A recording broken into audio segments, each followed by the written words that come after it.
Prosecution ಸಮರದಲ್ಲಿ ಸಿಎಂಗೆ ತಾತ್ಕಾಲಿಕ ರಿಲೀಫ್ ಸಿಕ್ಕಿದೆ. ಈ ಮಧ್ಯೆ ಸಿಎಂ ವಿರುದ್ಧ ಬಿಜೆಪಿ ಮತ್ತಷ್ಟು ಹೋರಾಟವನ್ನು ತೀವ್ರಗೊಳಿಸಿದೆ. ಸಿಎಂ ಸಿದ್ದರಾಮಯ್ಯ ರಾಜೀನಾಮೆಗೆ ಪಟ್ಟು ಹಿಡಿದಿರುವಂತಹ ಬಿಜೆಪಿ ಇವತ್ತು ಮತ್ತೊಂದು ಹೋರಾಟದ ಮೂಲಕ ಸರ್ಕಾರಕ್ಕೆ ಬಿಸಿ ಮುಟ್ಟಿಸೋದಕ್ಕೆ ಮುಂದಾಗಿದೆ. ಕಾಂಗ್ರೆಸ್ನಿಂದ ಗವರ್ನರ್ ನಿಂದನೆ ಖಂಡಿಸಿ ಇವತ್ತು ಮತ್ತೆ ಬಿಜೆಪಿ ಬೀದಿಗಿಳಿದು ಹೋರಾಟವನ್ನು ನಡೆಸ್ತಾ ಇದೆ. ಎಚ್ಡಿಕೆ ಹಾಗೂ ಕಾಂಗ್ರೆಸ್ ನಡುವೆ ಪ್ರಾಸಿಕ್ಯೂಷನ್ ಫೈಟ್ ಇನ್ನಷ್ಟು ಜೋರಾಗಿದೆ. ಮೈನಿಂಗ್ ಕೇಸಲ್ಲಿ ಕೇಂದ್ರ ಸಚಿವ ಎಚ್ಡಿ ಕುಮಾರಸ್ವಾಮಿ ನಕಲಿ ಸಹಿ ವಿಚಾರ ಹೇಳಿಕೆ ಬಗ್ಗೆ ಗೃಹ ಸಚಿವ ಪರಮೇಶ್ವರ್ ಪ್ರತಿಕ್ರಿಯೆಯನ್ನು ಕೊಟ್ಟಿದ್ದಾರೆ. ಯಾರೂ ಸುಳ್ಳು ಹೇಳಕ್ಕಾಗಲ್ಲ. ಒಂದ್ ವೇಳೆ ಆಪಾದನೆ ಇದ್ರೆ ಅವ್ರು ದೂರು ಕೊಡ್ಲಿ, ನಾವು ಎಫ್ಎಸ್ಎಲ್ಗೆ ಕಳಿಸಿ ಚೆಕ್ ಮಾಡ್ತೀವಿ. ನಾವು ದ್ವೇಷದ ರಾಜಕಾರಣ ಮಾಡ್ತಾ ಇಲ್ಲ ಅಂತ ಹೇಳಿದ್ದಾರೆ. ರಾಜ್ಯಪಾಲರ ವಿರುದ್ಧ ವಿವಾದಾತ್ಮಕ ಹೇಳಿಕೆ ಹಿನ್ನೆಲೆಯಲ್ಲಿ ವಿಧಾನ ಪರಿಷತ್ನ ಸದಸ್ಯ ಐವಾನ್ ಡಿಸೋಜಾ ಮನೆ ಮೇಲೆ ಕಲ್ಲು ತೂರಾಟ ನಡೆಸಲಾಗಿದೆ. ಮಂಗಳೂರಿನ ವೆಲೆನ್ಸಿಯಾದಲ್ಲಿರುವಂತಹ ಐವಾನ್ ಡಿಸೋಜಾ ಮನೆ ಮೇಲೆ ರಾತ್ರಿ ಬೈಕ್ನಲ್ಲಿ ಬಂದಂತಹ ದುಷ್ಕರ್ಮಿಗಳು ಕಲ್ಲು ತೂರಾಟವನ್ನು ನಡೆಸಿದ್ದಾರೆ. ಕಲ್ಲು ತೂರಾಟದಿಂದ ಯಾವುದೇ ಹಾನಿಯಾಗಿಲ್ಲ. ಪಾಂಡೇಶ್ವರ ಠಾಣಾ ಪೊಲೀಸರು ಸಿಸಿ ಕ್ಯಾಮೆರಾ ಪರಿಶೀಲನೆಯನ್ನು ಮಾಡಿದ್ದಾರೆ. ಚಿಕ್ಕಮಗಳೂರು ನಗರಸಭೆ ಅಧ್ಯಕ್ಷ ಉಪಾಧ್ಯಕ್ಷ ಸ್ಥಾನಕ್ಕೆ ಇವತ್ತು ಚುನಾವಣೆ ನಡೆಯಲಿದೆ. 35 ಸಂಖ್ಯಾಬಲ ಇರುವಂತಹ ಚಿಕ್ಕಮಗಳೂರು ನಗರಸಭೆಯಲ್ಲಿ ಬಿಜೆಪಿ ಜೆಡಿಎಸ್ನ 21 ಸದಸ್ಯರಿದ್ದಾರೆ.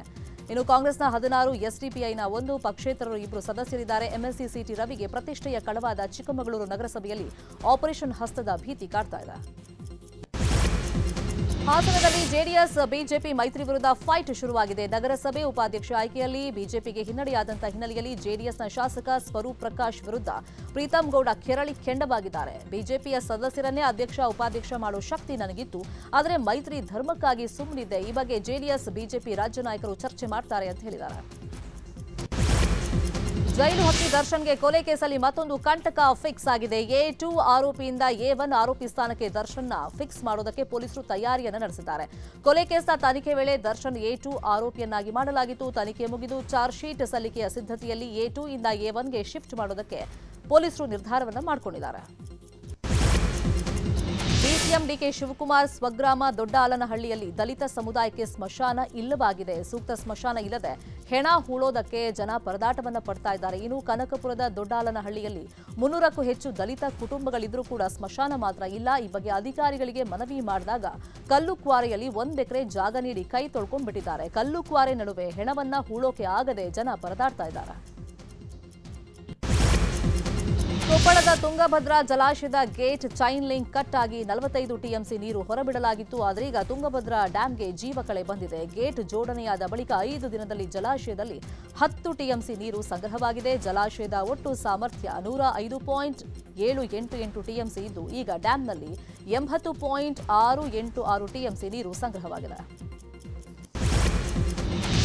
ರಾಜ್ಯದ ಹಲವೆಡೆ ಮಳೆ ಆರ್ಭಟ ಮುಂದುವರೆದಿದೆ. ಹಾವೇರಿಯಲ್ಲಿ ನಿನ್ನೆ ಮಳೆ ಆರ್ಭಟಿಸಿದೆ. ಹಾವೇರಿ ನಗರ ಸೇರಿದಂತೆ ಜಿಲ್ಲೆಯ ಅನೇಕ ಕಡೆ ಮಳೆ ಆರ್ಭಟಿಸಿದೆ. ಮಳೆ ಹಿನ್ನೆಲೆಯಲ್ಲಿ ತಗ್ಗು ಪ್ರದೇಶಗಳಲ್ಲಿನ ಮನೆಗಳಿಗೆ ನೀರು ನುಗ್ಗಿತು.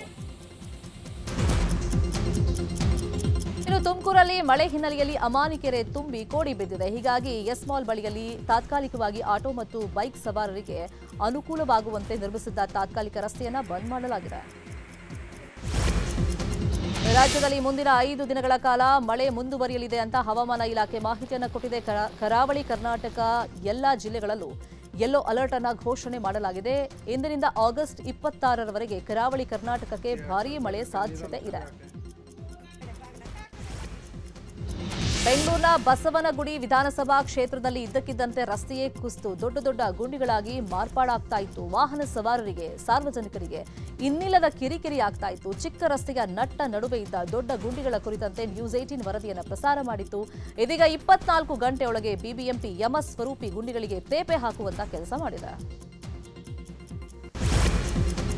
ಗೌರಿ ಗಣೇಶ ಹಬ್ಬದ ಹಿನ್ನೆಲೆಯಲ್ಲಿ ಬೆಂಗಳೂರು ನಗರ ಪೊಲೀಸ್ ಇಲಾಖೆ ಹಾಗೂ ಬಿಬಿಎಂಪಿ ಅಧಿಕಾರಿಗಳು ಶಾಂತಿ ಸೌಹಾರ್ದತೆ ಸಭೆಯನ್ನು ನಡೆಸಿದರು. ಬೆಂಗಳೂರಿನ ಪುರಭವನದಲ್ಲಿ ಹಮ್ಮಿಕೊಂಡಿದ್ದ ಕಾರ್ಯಕ್ರಮದಲ್ಲಿ ಗೌರಿ ಗಣೇಶ ಹಬ್ಬದ ನಿಮಿತ್ತ ಪಾಲನೆ ಮಾಡಬೇಕಾದಂತ ಸೂಚನೆಗಳನ್ನು ನೀಡಲಾಯಿತು. ಕೋಲಾರ ಜಿಲ್ಲೆಯ ಮುಳುಬಾಗಿಲಿನ ಶಿಕ್ಷಕಿ ದಿವ್ಯಶ್ರೀ ಕೊಲೆ ಖಂಡಿಸಿ ಮುಳುಬಾಗಿಲಿನಲ್ಲಿ ಬೃಹತ್ ಶ್ರದ್ಧಾಂಜಲಿಯನ್ನು ಹಮ್ಮಿಕೊಳ್ಳಲಾಗಿದೆ. ಈ ಬಗ್ಗೆ ಶಾಸಕ ಸಮೃದ್ಧಿ ಮಂಜುನಾಥ್ ಮಾತಾಡಿ, ಶ್ರದ್ಧಾಂಜಲಿ ಕಾರ್ಯಕ್ರಮದಲ್ಲಿ ಮುಳುಬಾಗಿಲು ತಾಲೂಕಿನ 3000ಕ್ಕೂ ಹೆಚ್ಚು ಶಿಕ್ಷಕರು ಪಾಲ್ಗೊಳ್ಳುತ್ತಾರೆ ಅಂತ ಮಾಹಿತಿಯನ್ನು ಕೊಟ್ಟಿದ್ದಾರೆ. ಮಂತ್ರಾಲಯ ಗುರುರಾಯರ 353ನೇ ಆರಾಧನೆ ಹಿನ್ನೆಲೆಯಲ್ಲಿ ಈ ದಿನ ಗುರು ರಾಘವೇಂದ್ರ ಸ್ವಾಮಿಗಳ ಆರಾಧನಾ ಮಹೋತ್ಸವದ 5ನೇ ದಿನ ಇವತ್ತು ಶ್ರೀಮಠದಲ್ಲಿ ರಾಯರ ಉತ್ತರಾರಾಧನೆ ನಡೀತಾ ಇದೆ. ಬೆಳಗ್ಗೆಯಿಂದಲೇ ಶ್ರೀ ಸುಬುಧೇಂದ್ರ ತೀರ್ಥರು ಅವರ ಅಧ್ಯಕ್ಷತೆಯಲ್ಲಿ ಧಾರ್ಮಿಕ ಕಾರ್ಯಕ್ರಮಗಳು ಆರಂಭ ಆಗಿದೆ.